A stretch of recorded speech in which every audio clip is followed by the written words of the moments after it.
या रोडावर नुसतं ट्रॅफिक होत राहते, बस ट्रॅव्हलर होत राहते।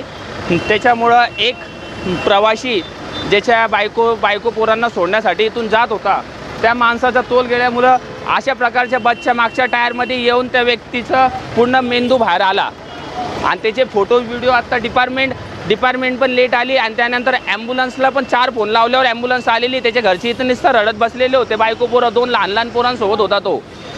पारिक बस ट्रॅव्हलर्सकडनं झालेलं आहे हे। बस इथं सेवा पूर्ण आहे, ट्रॅफिकमुळं होतं आहे इथं, वाहतूक कोंडी पण याच्यामुळंच होती बसांमुळं। हायवे बनवेले, हायवेनी जायला पाहिजे यांनी, तर पूर्ण सर्वांना ऑफिसं पण इथंच आहे आणि त्यांना जायचं पण इथूनच आहे।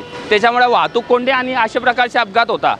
एका व्यक्तीचं कुटुंब संपून गेलेलं आहे या कारणामुळं।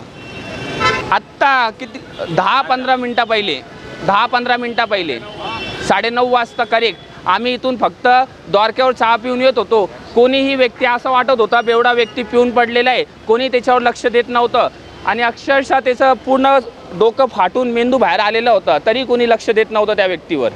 नंतर कळालं आमचा मित्र तो बस मागं पळाला आणि त्या पारिक त्याची बसची चावी काढली, तो ड्रायव्हरसुद्धा पळून जात होता। ड्रायव्हर पळून गेलेला आहे, त्या बसची चावी काढलेली, पोलिसांना सर्व बसचा नंबर प्लेट वगैरे सर्व सांगून दिलेलं आहे।